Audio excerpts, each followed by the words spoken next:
60 नंतरही रोमांस शक्य आहे का?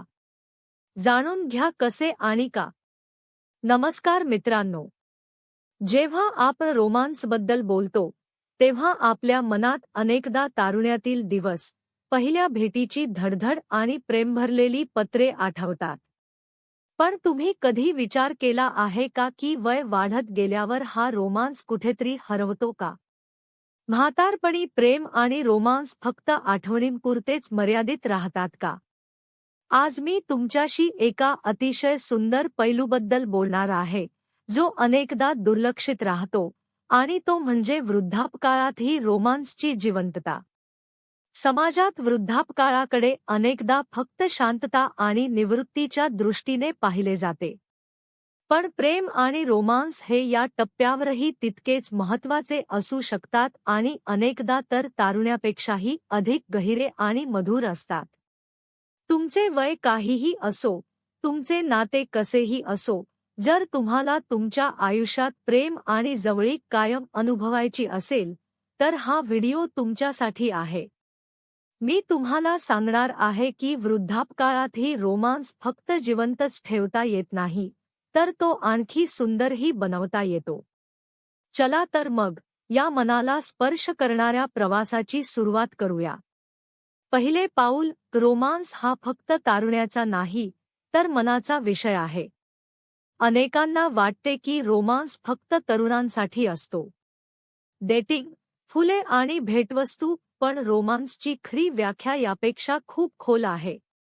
रोमांस म्हणजे फक्त शारीरिक आकर्षण नाही, तर भावनिक जवळीक, आदर, समजूतदारपणा आणि सोबत असल्याची भावना. वृद्धापकाळात हे नाते आणखी मजबूत होते, कारण संबंधांची मुळे खूप खोलवर गेलेली असतात. हे कमजोरीचे लक्षण नसून एका परिपक्व आणि गहिया प्रेमाची खूण आहे. मला एका अद्भुत दाम्पत्याची गोष्ट आठवते. श्री आणि श्रीमती शर्मा. त्यांच्या लग्नाला 50 वर्षांपेक्षा जास्त काळ झाला होता.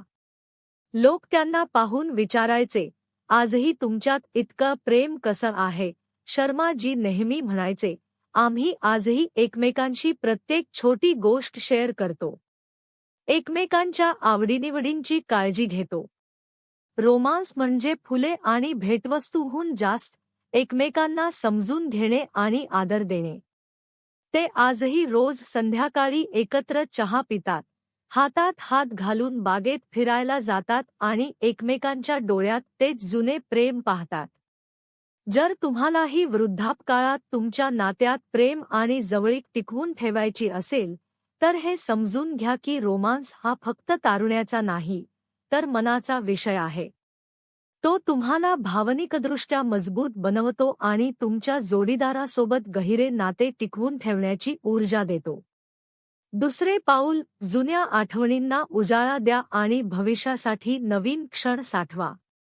आपल्या प्रत्येक नात्यात काही सुंदर आठवणी असतात, ज्या आपल्याला नेहमी आनंद देतात. वृद्धापकाळात त्या जुन्या आठवणींना पुन्हा उजाळा देणे हे रोमांस पुन्हा जागवण्याचा एक उत्तम मार्ग आहे. जुने फोटो पहा, जुन्या गोष्टी आठवा आणि ते क्षण पुन्हा जगा. पण फक्त भूतकाळातच रमून राहू नका. भविष्यासाठीही नवीन आठवणी तयार करा. मला एक दाम्पत्य माहीत होते. श्री आणि श्रीमती गुप्ता, ज्यांचे वय 70च्या पुढे होते. ते अनेकदा त्यांच्या लग्नाचा अल्बम पाहायचे आणि पहिल्यांदा भेटलेल्या दिवसांच्या आठवणींमध्ये रमून जायचे. या आठवणींनी त्यांना पुन्हा एकमेकांच्या अधिक जवळ आणले. पण ते फक्त भूतकाळातच रमून राहिले नाहीत. त्यांनी ठरवले की दर महिन्याला एखाद्या नवीन ठिकाणी फिरायला जायचे, मग ते त्यांच्या शहरातील एखादा नवीन बाग असो किंवा मंदिर. या छोट्या छोट्या सहलींनी त्यांच्या नात्यात पुन्हा नवचैतन्य निर्माण केले. त्यांनी स्वतःला भूतकाळाच्या मर्यादांमधून मुक्त केले आणि भविष्यासाठी नवीन सुंदर क्षण निर्माण केले. जर तुम्हालाही वृद्धापकाळात तुमच्या नात्यात पुन्हा नवीन उत्साह आणायचा असेल, तर जुन्या गोड आठवणींना उजाळा द्या आणि एकत्र नवीन अनुभव घेण्याची योजना करा. ही अशी एक चावी आहे जी तुमच्या नात्याला पुन्हा जिवंत करू शकते. ती तुम्हाला शांतता आणि आनंदाची अनुभूती देते. जर तुम्हाला या गोष्टी उपयुक्त वाटत असतील आणि या विषयाबद्दल आणखी जाणून घ्यायचे असेल, तर कृपया खाली 2 लिहून कमेंट करा, म्हणजे आम्हाला समजेल की तुम्ही इथपर्यंत आमच्यासोबत आहात. आणि जर तुम्ही अजूनपर्यंत चॅनेल सबस्क्राईब केले नसेल, तर नक्की करा. तुमचा पाठिंबा आम्हाला अधिक चांगले, ज्ञानवर्धक आणि प्रेरणादायी कंटेंट तयार करण्याची प्रेरणा देतो. आता पुढे जाऊया. तिसरे पाऊल, आरोग्य आणि आनंदासाठी एकमेकांची साथ.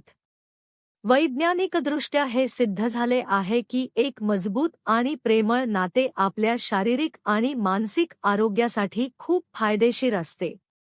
जेव्हा तुम्ही तुमच्या जोडीदाराशी भावनिकदृष्ट्या जोडलेले असता, तेव्हा ताण कमी होतो, एकटेपणा दूर होतो आणि तुम्ही अधिक आनंदी वाटता. वृद्धापकाळात जेव्हा शरीर नैसर्गिकरित्या कमकुवत होऊ लागते, तेव्हा एकमेकांचे प्रेम आणि साथ हे टॉनिकसारखे काम करते. रोमांस फक्त मनालाच नव्हे तर शरीरालाही निरोगी ठेवतो आणि आनंदाकडे जाणारा मार्ग उघडतो. मला एक दाम्पत्य माहीत आहे. प्रकाशजी आणि सरोजजी. ते अनेक वर्षे खूप आनंदाने एकत्र राहत होते. जेव्हा प्रकाशजी आजारी पडले, तेव्हा सरोजजींनी त्यांची खूप काळजी घेतली. औषधं देणे, जेवण वाढणे किंवा फक्त त्यांच्या जवळ बसून राहणे. त्या प्रत्येक छोट्या गोष्टीत त्यांना साथ देत होत्या. त्या प्रेमाने आणि काळजीने प्रकाशजी लवकर बरे होण्यास मदत झाली. डॉक्टरांनी देखील सांगितले की त्यांच्या नात्याचा सकारात्मक परिणाम त्यांच्या आरोग्यावर झाला. त्यांच्यातील रोमांस कदाचित फुले आणि भेटवस्तूंमध्ये दिसत नव्हता, पण काळजी आणि साथीत तो कायम जिवंत होता. जर तुम्हालाही वृद्धापकाळात निरोगी आणि आनंदी राहायचे असेल, तर तुमच्या नात्यात प्रेम आणि काळजीला प्राधान्य द्या. हे फक्त भावनिक गोष्ट नाही, तर तुमच्या शारीरिक आणि मानसिक आरोग्यासाठीही आवश्यक औषध आहे. चौथे पाऊल, नवीन छंद आणि एकत्रित उपक्रमांसाठी जागा तयार करा. जेव्हा आपले नाते फक्त रोजच्या दिनचर्येपुरते मर्यादित होते, तेव्हा रोमांस हळूहळू फिका पडू लागतो. वृद्धापकाळात, जेव्हा तुमच्याकडे कदाचित अधिक मोकळा वेळ असतो, तेव्हा नवीन छंद जोपासणे आणि एकत्र काही उपक्रम करणे खूप महत्त्वाचे ठरते. यामुळे तुम्हाला एकमेकांसोबत दर्जेदार वेळ घालवण्याची आणि नात्यात नवीन ऊर्जा आणण्याची संधी मिळते.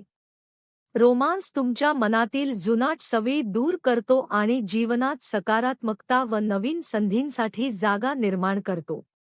मला श्रीमती कमलाजींची गोष्ट आठवते. निवृत्तीनंतर त्या खूप एकटेपणा अनुभवत होत्या. त्यांचे पतीही घरीच असायचे, पण दोघेही आपापल्या कामात व्यस्त असायचे. त्यांच्या नातवाने त्यांना सल्ला दिला की त्यांनी एकत्र एखादा नवीन छंद सुरू करावा. कमलाजी आणि त्यांच्या पतींनी बागकाम सुरू केले. ते रोज सकाळी एकत्र झाडांना पाणी द्यायचे, त्यांची काळजी घ्यायचे आणि संध्याकाळी त्यांच्याबद्दल गप्पा मारायचे. या एकत्रित उपक्रमामुळे त्यांच्या नात्यात पुन्हा एक नवीन ऊर्जा आली. ते पुन्हा एकमेकांच्या अधिक जवळ आले आणि त्यांच्या आयुष्यात नवीन आनंद निर्माण झाला. जर तुम्हालाही वृद्धापकाळात आयुष्य मनापासून जगायचे असेल, तर तुमच्या जोडीदारासोबत नवीन छंद जोपासा किंवा एकत्रित उपक्रमांमध्ये सहभागी व्हा. यामुळे तुम्हाला नवीन कौशल्ये शिकता येतील, नवीन नाती निर्माण होतील आणि जीवनातील प्रत्येक क्षणाचा आनंद घेता येईल. पाचवे पाऊल, छोट्या छोट्या गोष्टी, ज्या मोठा बदल घडवतात. रोमांसच्या बाबतीत आपण अनेकदा मोठ्या गोष्टींची वाट पाहतो, पण वृद्धापकाळात छोट्या छोट्या गोष्टीत सर्वात मोठा बदल घडवतात. एकमेकांचे बोलणे शांतपणे ऐकणे, एकमेकांच्या आवडीनिवडींची काळजी घेणे, सकाळचा चहा एकत्र पिणे किंवा फक्त एक गोड हास्य देणे. हे सगळेही रोमांसचेच प्रकार आहेत. हे प्रेम आणि आत्मीयता आपल्याला आतून पोषण देतात. मला श्री मेहता यांची गोष्ट आठवते. ते रोज सकाळी आपल्या पत्नींसाठी एक कप चहा बनवायचे, जरी त्यांच्या पत्नी त्यांच्यापेक्षा आधी उठत असल्या तरी. ही त्यांच्या प्रेमाची छोटी पण सुंदर निशाणी होती. त्यांच्या पत्नींना ही गोष्ट खूप आवडायची आणि त्यामुळे त्यांचे नाते कायम मजबूत राहिले. हे दाखवते की छोट्या छोट्या गोष्टी देखील नात्यातील मोठ्या प्रेमाचे प्रतीक असू शकतात. जर तुम्हाला वृद्धापकाळात खरी शांतता हवी असेल, तर छोट्या छोट्या गोष्टींचे महत्त्व ओळखायला शिका. हे स्वीकारा की प्रेम आणि रोमांस प्रत्येक क्षणात, प्रत्येक हावभावात असू शकतो. आपल्या चुका समजून घ्या, त्यातून शिका, पण त्यांना स्वतःवर हावी होऊ देऊ नका. जेव्हा तुम्ही छोट्या गोष्टींना महत्त्व देता, तेव्हा तुम्ही तुमच्या जोडीदारावर अधिक प्रेम करू शकता. 6वे पाऊल, रोमांस ही एक प्रक्रिया आहे, एखादी एकदाच घडणारी घटना नाही. हे समजून घेणे खूप महत्त्वाचे आहे की रोमांस ही सतत चालणारी प्रक्रिया आहे. ती एखादी एक वेळची घटना नाही. तुम्ही एका रात्रीत तुमच्या नात्यात सगळं काही बदलू शकत नाही. यासाठी वेळ लागतो, प्रयत्न लागतात आणि अनेकदा पुन्हा पुन्हा एकमेकांना समजून घेण्याची गरज असते. वृद्धापकाळात तुमच्याकडे या प्रक्रियेसाठी पुरेसा वेळ आणि संयम असतो. दररोज थोडे थोडे प्रयत्न करून तुम्ही तुमच्या नात्यातील प्रेम आणि जवळीक अधिक मजबूत करू शकता. मला एका दाम्पत्याची गोष्ट माहीत आहे. श्रीमती सुमित्राजी आणि त्यांचे पती. त्यांच्या आयुष्याच्या सुरुवातीच्या काळात त्यांनी खूप अडचणींचा सामना केला होता. पण त्यांनी शिकले की नाते टिकवणे म्हणजे सतत प्रयत्न करत राहणे. वृद्धापकाळातही ते रोज एकत्र बसून दिवसातील गोष्टी बोलायचे, एकमेकांच्या समस्या ऐकायचे आणि समजून घ्यायचे. त्यांनी हे जाणले की रोमांस म्हणजे फक्त तारुण्यातील आकर्षण किंवा उत्साह नाही, तर आयुष्यभराची साथ, समजूतदारपणा आणि प्रेम आहे. जर तुम्हालाही वृद्धापकाळात कायमस्वरूपी मनःशांती हवी असेल, तर रोमांसकडे एका प्रवासासारखे पहा. दररोज छोटी छोटी पावले उचला. आपल्या मनात सकारात्मकता भरा आणि हळूहळू तक्रारी सोडून द्या. लक्षात ठेवा, ही एक सुंदर यात्रा आहे आणि प्रत्येक पाऊल तुम्हाला तुमच्या जोडीदाराच्या अधिक जवळ घेऊन जाते. जेव्हा तुम्ही या प्रेमाच्या आणि रोमांसच्या प्रवासाला सुरुवात करता, तेव्हा तुम्हाला जाणवेल की तुमचे नाते अधिक गहिरे झाले आहे, तुमचे मन आनंदाने भरून गेले आहे आणि तुमच्या आयुष्यात नवीन ऊर्जा व शांतता आली आहे. हे आपल्याला दाखवते की जीवनाच्या कोणत्याही टप्प्यावर, विशेषतः वृद्धापकाळात, आपण आपल्या मनातील प्रेम पुन्हा जागवून शांततापूर्ण आणि आनंदी जीवन जगू शकतो. आज आमच्यासोबत जोडलेले राहिल्याबद्दल धन्यवाद. आम्हाला तुमच्याकडून ऐकायला आवडेल.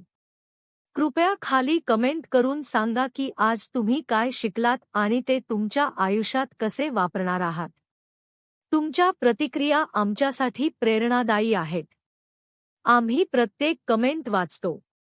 जर तुम्हाला हा व्हिडिओ उपयुक्त आणि प्रेरणादायी वाटला असेल, तर कृपया त्याला लाईक करा, चॅनेल सबस्क्राईब करा आणि आपल्या प्रियजनांसोबत शेअर करा. तुमचा पाठिंबा हीच आमची सर्वात मोठी ताकद आहे. पुन्हा भेटू पुढील व्हिडिओमध्ये. तोपर्यंत स्वतःची काळजी घ्या.